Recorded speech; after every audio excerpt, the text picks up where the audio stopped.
Tadi dibilang saya tadi lurah gitu. Ya gini Bapak Ibu ya, semua kan sudah nyanyi ya. Saya tak maju saksi aja, saya sudah janjian sama anak saya. Jadi saya saksinya begini, tadi sudah Mbak Mariam kena dampaknya corona. Terus apa lagi Mas Les ya. Saya lebih hebat lagi Bapak Ibu sekalian. Jadi ini semua mantan-mantan kena corona ya. Puji Tuhan, saya saksikan begini. Jadi supaya paham apa sebenarnya sih COVID itu ya. Akhir bulan Februari memang tahun 2021 ini tahun heboh buat kami semua ya. Dan kalau kita bisa melewati sampai ujung tahun ini, sungguh kemurahan Tuhan yang sangat luar biasa. Nampak bahwa tanggung jawab Tuhan itu Dia tidak akan pernah tinggalkan hidup kita. Ceritanya begini ya, semoga 10 menit cukup ya bersaksi ya. Ya 10 menit saja. Ceritanya begini, akhir bulan Februari tahun 2021 kemarin, istri saya itu di rumah itu adem panas gitu ya. Adem panas, kalau sore gigil. Jadi saya beruni kembung kasur itu sih kedinginan. Ya, ngerok kedinginan gitu. Semalam nggak bisa tidur. Jadi tidur rumah gini batuk-batuk. Duduk batuk-batuk. Jadi semalam itu nggak bisa tidur.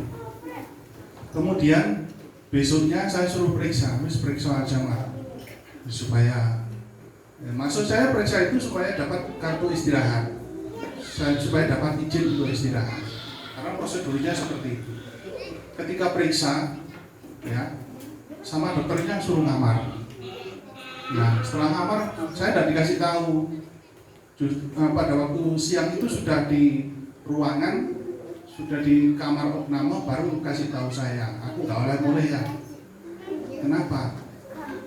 Ini ngamar sepertinya saya diindikasi COVID. Wah saya bingung saudara, karena waktu itu saya masih di Panjen, kegiatan belum selesai.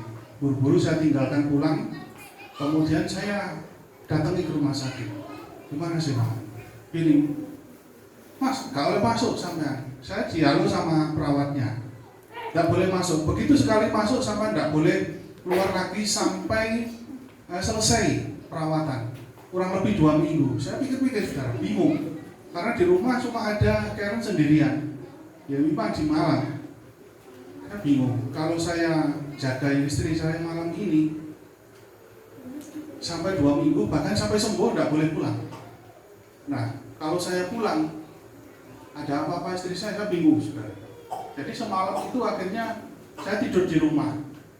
Semalam nggak bisa tidur.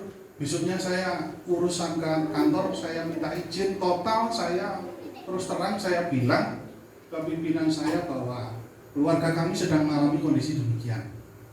Nah puji Tuhan saat itu saya diizinkan.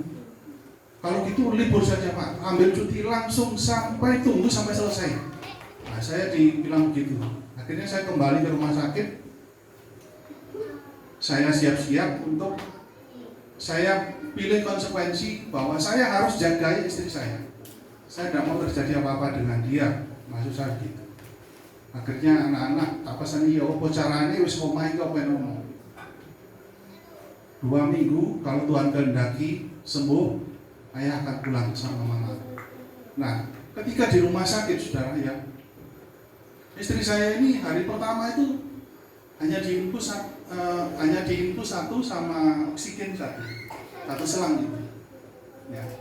Hari berikutnya oksigen itu jalan 2 saudara. Saya sempat bingung sama perawatnya, Mbak, ini piye maksudnya? Loh ini kan membuat untuk menjadi keadaan lebih baik. Keadaan lebih baik bagaimana? Saya protes. Karena kemarin itu oksigen cuma 1, sekarang ada lagi sungkup 1, jadi selang 1 sungkupnya 1. Wah, saya bingung. Mulai saya seolah-olah habis tenaga. Nah, saya bingung. Akhirnya karena malam itu saya putuskan untuk tidur di dalam ruangan, saya berada di luar. Saya tidur di emperan itu, saudara, di terasnya depannya ruangan. Semalam itu, saya berdoa terus, Tuhan, Engkau yang terbaik dalam hidup kami sekeluarga. Pagi-pagi saya ambil keputusan saya harus masuk. Saya tidak mau terjadi apa-apa, saya masuk. Akhirnya saya masuk ruangan saudara. Sama perawatnya, Bapak kalau masuk tunggu sampai sembuh loh ya, tidak boleh pulang. Oke, saya siap. Bapak siap, saya masuk. Masuk, saudara. Dikancingi, sudah ya. Jadi kami itu di sel, saudara ya. Dalam satu ruangan, belakang kami itu ada kamar mayat, ya, kamar jenazah. Jadi kalau setiap malam ada suara mobil mundur, bunyi alarm mundur, itu saya cuma tengok dari jendela kecil di atas jeding itu. Wah, itu ngambil jenazah, saudara. Nah, waktu itu masih ganas-ganasnya COVID, saudara ya. Nah, hari kedua, hari ketiga, hari keempat, istri saya menunjukkan kondisi yang terus ngedrop. Hingga pada satu hari, ya, tengah malam, istri saya cuma ngomong gini, Mas, panas. Ya. Saya kipasi pakai kipas ilir itu, saudara ya, itu tidak kuat. Jadi pakai kipas seperti ini tengah malam, minta dibesarin, dibantar mau kipas itu tengah malam, saya ikut gigil, saudara. Karena di satu sisi saya sudah stres dengan kondisi seperti itu, tengah malam harus pakai kipas besar ini, sehingga saya ke sudut ruangan karena tidak betah, jaketan, terus pakai kaos kaki, saya pakai tutup kepala, masih tidak kuat, saya ikut gigil. Akhirnya, wah ini saya kena juga ini. Saya mulai tidak bau apa-apa, minyak kayu putih tidak bau apa-apa, bawang tidak bau apa-apa. Ya. Akhirnya, saudara-saudara ya, saya seolah-olah merasa dunia ini kosong. Habis semua saudara-saudara yang selama ini dekat dengan saya hilang begitu saja. Saya dibawa ke suatu kondisi di mana saya kesulitan menjangkau mereka. Harapan saya satu-satunya hanya Tuhan. Kami berdoa, kami menangis pada Tuhan. Istri saya itu 2 oksigen, 2 tabung, sekali pasang 2 tabung itu tidak kuat, saudara. Jadi narik napasnya ini masih sangat berat buat mereka. Sehingga 2 tabung ini yang satu sungkup saya tempel terus, saya ikat sungkupnya ke ini supaya kuat. Setiap malam, saudara ya, setiap hari sekali masuk tabung oksigen itu 2. Jadi semalam saya ganti 2 kali. Semalam ganti 4 tabung terus itu sampai beberapa hari. Pada suatu kondisi terparah, istri saya ini megap-megap, saudara. Saya merasa benar-benar saya mau ditinggal istri saya. Saya tangisi, Mama, nggak usah pergi dulu sekarang. Masih banyak pekerjaan kita yang belum selesai, Mama, saya tangis. Dokternya bilang, Pak, ini harus dirujuk. Nggak usah, dokter.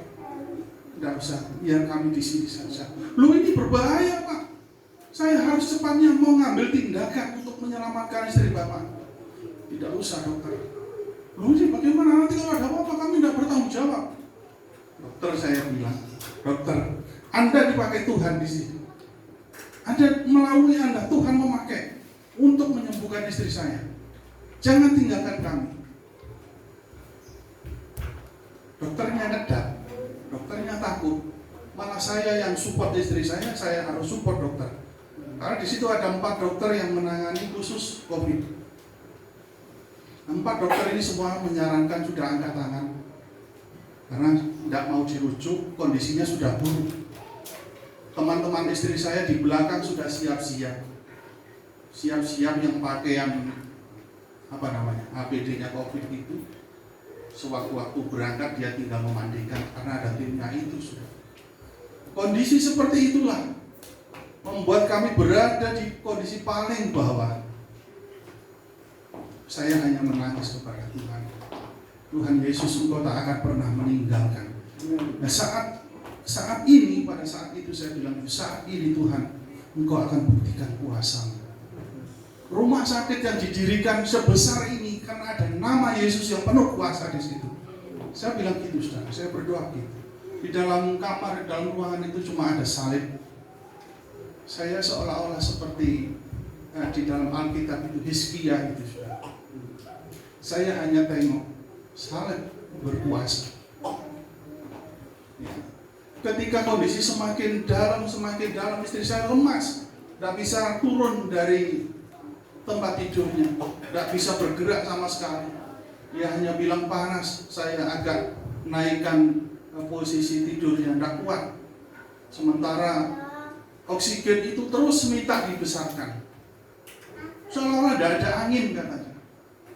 Karena waktu di ronsen itu paru-paru dua-duanya ini sudah putih semua, tidak terdeteksi. Saya percaya bahwa mujizat Tuhan itu pasti dalam hidup kami. Saya hanya bisa bersandar pada Tuhan. Tuhan, kalaupun Engkau tidak memberikan tanda kesembuhan, saya tetap masih mengiring Engkau. Saya masih tetap melanjutkan hidup ini untuk Engkau, Tuhan. Saya cuma bilang begitu. Istri saya terus saya semangati, Mama semangat untuk sembuh. Ada program, ada proyek besar di tahun ini, Mama. Karena saya melihat anak-anak sedang persiapan untuk pernikahan mereka. Nah, ketika suatu malam kami berdoa, terus kami menghubungi saudara-saudara yang bisa kami hubungi untuk doa bersama pada malam itu, ya. Kemudian istri saya terus tidak ono suara nih, saudara. Seperti orang tidur. Saya tunggu orang ambaan yang ora ya. Saya cuma begitu. Wah, parah ini. Nah, ketika besok minggunya itu ibadah melalui streaming, melalui HP, kami hanya bisa pantau itu, kami ikuti ibadah itu, kami dengarkan firman itu, dan kami berdua hanya bisa menangis di hadapan Tuhan. Benar, Tuhan, tidak ada manusia yang bisa memegahkan diri dalam kondisi menghadapi kematian. Nah, setelah itu, saudara, siang itu istri saya tidur. Karena mungkin sudah berat, saudara ya, saya hanya bisa berdoa ketika istri saya tenang, karena biasanya tidak mau ya minta dipipasi. Begitu saya tinggalkan sedikit, ya karena batuknya itu mohon maaf mengeluarkan lendir, jadi itu berapa tisu yang harus kami siapkan untuk menghapus itu. Ya, kami berdoa. Nah, saturasi pada saat masuk itu 92, terus menurun, ya sampai 88. Itu berat untuk naik, sudah. Sampai perawatnya ini memberikan oximeternya itu ke saya, Pak, dicek sendiri aja. Jadi dicek sendiri setiap 10 menit, 15 menit ada kenaikan apa tidak di situ. Saya jadi tahu caranya ganti oksigen, tak ganti-ganti dewe, saudara ya. Cek oximeter, terus kemudian mohon maaf, air kencingnya itu ditampung dan itu harus terukur, karena infusnya ini masuk 2, saudara. Sekali masuk ini ada 2 infus yang harus jalan bersama-sama. Ya, itu harus terukur dan sebagainya. Ada satu infus botolan kecil, ketika itu dipasangkan, tidak sampai 1 jam istri saya itu sudah mulak malis, saudara, karena tidak kuat dengan obatnya. Nah, satu sore, saudara, ketika itu perawatnya masuk, karena setiap kali saya memanggil perawat untuk kebutuhan istri saya, dia tidak hanya sekedar iya langsung masuk, saudara. Saya harus tunggu 15-20 menit, bahkan sampai lebih dari itu, untuk mengganti oksigen, untuk mengganti infus dan sebagainya. Karena istri saya itu agak gemuk, saudara. Jadi waktu mengganti infus ini tidak setiap pasang infus langsung masuk.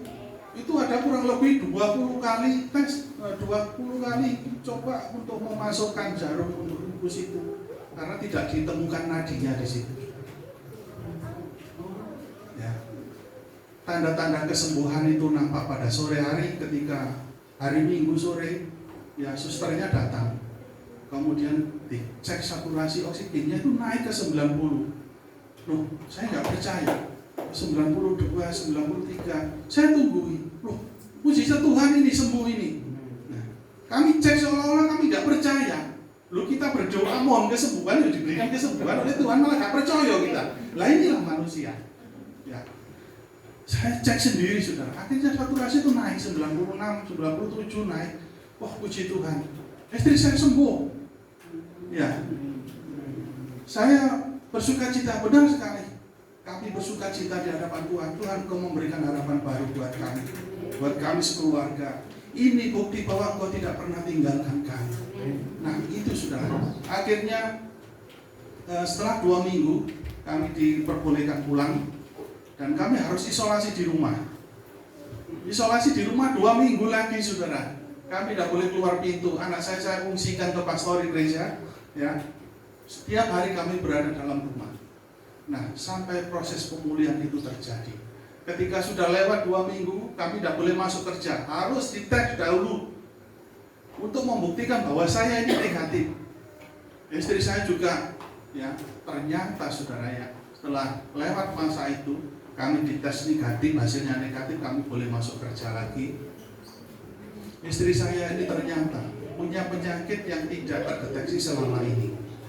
Ya, darahnya tinggi, kolesterol, jantung.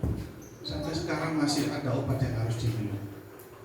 Tapi saya percaya tangan Tuhan akan selalu menopang buat istri saya. Ini mohon maaf, dia tidak bisa mengikuti ke sini. Sebenarnya ingin dia bersaksi sendiri. Sekarang sudah agak langsing, saudara, ya.